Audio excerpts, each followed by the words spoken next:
réew mi fu mu toll nii Arfan. xam nga moo tax Arfan réew mi fu mu toll nii. moo tax ma ne la yow Fallou tu as un problème. alors Arfan temps bi dafa ton problème tu parles pas des gens.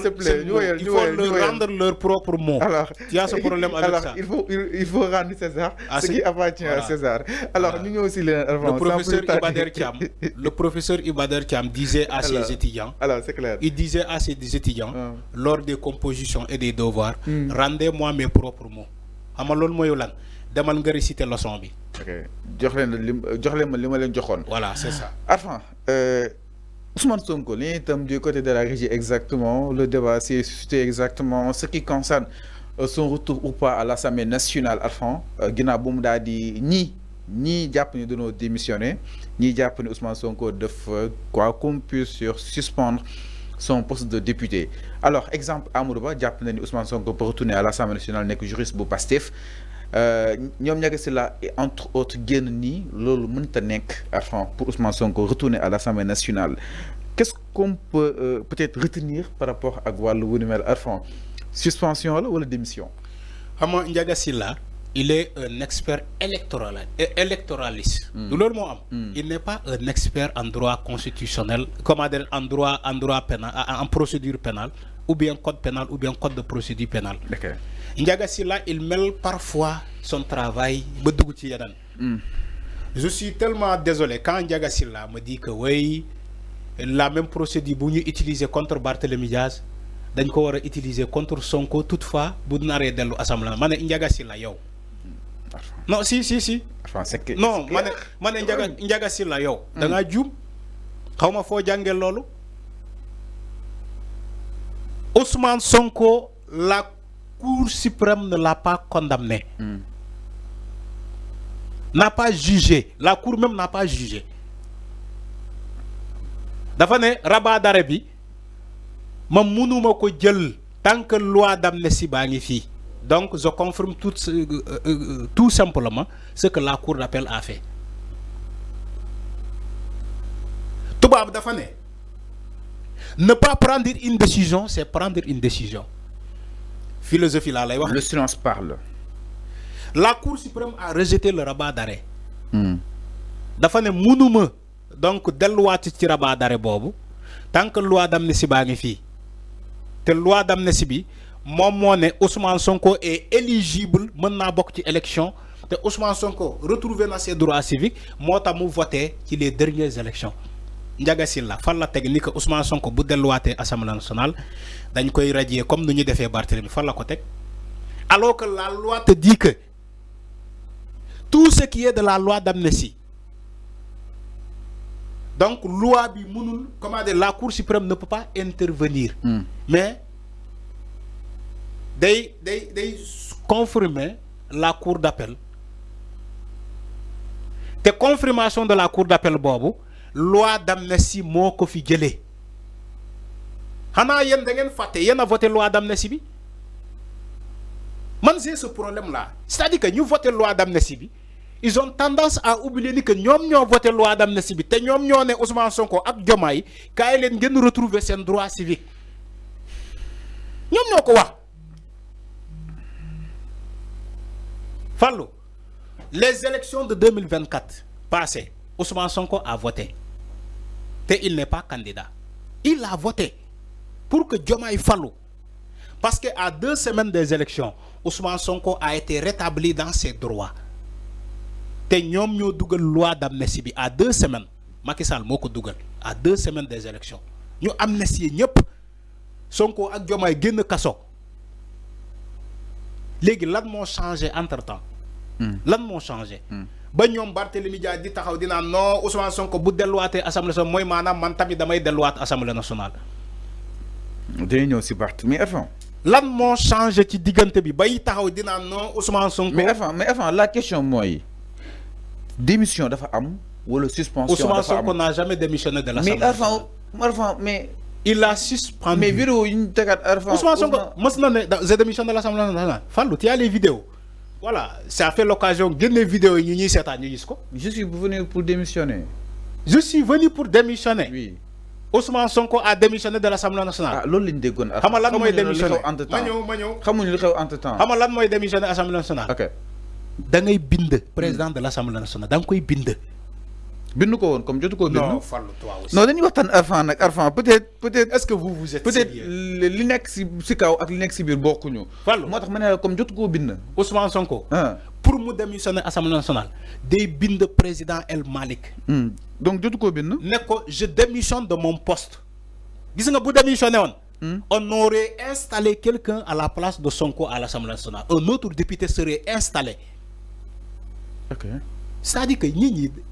non Arfan dañuy waxtaan. nit ñi droit la ñuy non wax. bàyyi yéen nekk ci émotion. waxuma ci les 130 députés qui sont à l'Assemblée nationale ban député moo remplacé Ousmane Sonko.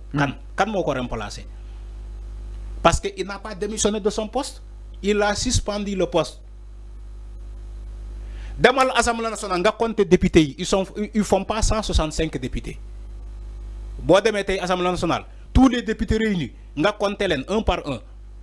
xam nga nombre bi normalement 165 députés mais boo demee Assemblée nationale boo compter ils font pas 165 députés parce que Ousmane Sonko n'est pas là-bas te il est député ci kayit yi Ousmane Sonko député la mais il a suspendu son siège de l'Assemblée nationale pour se concentrer au poste de premier ministre moo tax mu ne leen tey président de la République su ma xoolee ba mu neex ko mu ne ko delloo ma sama poste alors avant ñu dégluwaat ay propos Ousmane Sonko man dinaa delluwaat Assemblée nationale. alors avant ñu dégluwaat ay propos Ousmane Sonko si loolu. jaral na ko. non Arfan. non si ñëwal yow Fallou moom yow xam naa la baax acca ñëwal. alors. ñëwal. attendez un peu. alors demal fi nga nekkoon Antoine Arfan. man de maa yow yaa ma ne. non kon ne fi nga nekkoon. jaral na la. non en fait pour ñu leeral rek ok. dama ne. non man xaw ma sax lu nekk contenu vidéo bi mais. Fallou demam Assemblée nationale pour ñu ñëwaat si xool kàddu yu mu yëkkati woon ok. Ousmane Sonko bu bëggee démissionner Assemblée nationale. même su ko neexee sax mu wàcc micro. mais tant que bindul Assemblée nationale.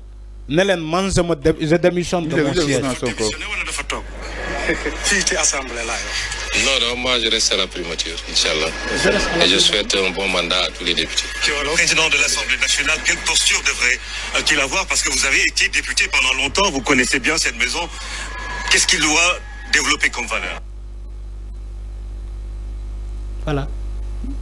alors tapé atta su la neexee mën nga recommencer waat mooy lii mooy takke donc il n'a jamais dit je démissionne de l'Assemblée. Je reste à la primature. Je reste. non Fallou toi aussi. mais si mais ñoom Ayoba Faye ñu bëri génn ni dafa démissionné ñoom Ayoba Faye. il n'a pas démissionné, il a suspendu tout simplement son mandat Fallou. C'est du français qu'on dit. C'est du français. alors ñu dégluwaat ko ñu continuer vidéo bi jeexal ko.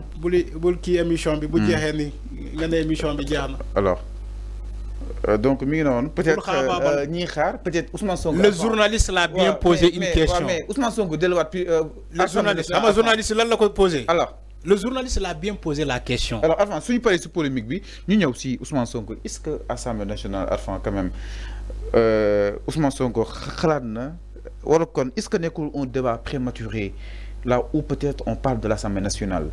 Tu cherches le mal partout, Fallou. Tu n'es pas satisfait. Non, c'est juste une question. Ce n'est pas prématuré qu'on parle justement un éventuel retour de Sonko à peut-être l'Assemblée nationale. S'il vous plaît, l'émission diaragul, khayagul bay diar. Allez-y, ñu lay déglu. C'est toujours sur la personne de Ousmane Sonko. ñu lay déglu. Fallou. C'est de l'actualité.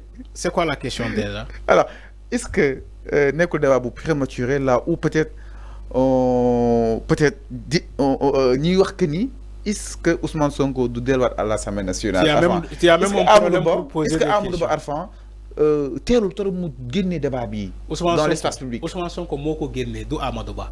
Ousmane Sonko moo ne. président su ma xoolee ba mu ne ma neexuma ko ni que dafa bëgg a jël poste premier ministre. ma dellu Assemblée nationale. Ousmane Sonko moo ko wax. mais est-ce que teelul Arfan est-ce que teelul non teelul xam nga lu tax. il faut que mu rappeler nit ñi ni que il est en même temps député mais il a suspendu son mandat. Il est en même temps député Donc est-ce qu'elle remplace à l'Assemblée nationale? Qu'elle remplace à l'Assemblée nationale. Donc que comprendre sur les propos de Ayoba Faye justement juriste entre autres. Non, je suis pas Ayoba Faye et autres. Fallu man sama conviction. Bala may denga ne ma ko diw. On n'est pas là pour ça. Dama ne man je te parle du factuel. Quand je parle du factuel, je n'ai pas besoin de diw. Alors non, enfin, c'est des analyses. Non. Je veux relancer le débat. Si là, juriste là. Analyse de relancer le débat. Ndiaga Sylla dafa djoum. Il est un expert électoraliste. Il n'est pas un expert en droit, en procédure pénale ou en code pénal. Il n'est pas ça. Donc dafa djoum. Ousmane Sonko ak Barthélémy Dias bokkuñu même cas. Alors, Ousmane Sonko loi d'amnistie moo ko ne tant que man loi baa ngi fii man loi d'amnistie maa ngi fii yow dara entravé wul ci sa yow sa éligibilité. Est-ce que dégg nga wax ji même la confirmation de la Cour suprême n'agit pas sur l'éligibilité de Ousmane Sonko à une quelconque élection, n'agit pas sur le mandat de Ousmane Sonko à l'Assemblée nationale. Mënul agir ci loolu. Xam nga lan lay agir ci amende bi le fait que Ousmane Sonko war na jox oui ou pas les 200 millions à Mame Mbaye Niang loolu kese la loolu kese la. Alors enfin ñu évoluer ponk yi dafa xaw a bëri ñu ñëw si beneen enfin ginnaaw loolu mooy le retour probable Ousmane Sonko à l'Assemblée nationale. Est-ce que c'est possible ou pas? En tout cas l'avenir nous édifiera. C'est possible si il est démis de ses fonctions de premier ministre. Si il est démis de ses fonctions de premier ministre, c'est possible. ñi ngi déglu juriste yi ñu xool lan la si daal di war a mën a déduire concrètement.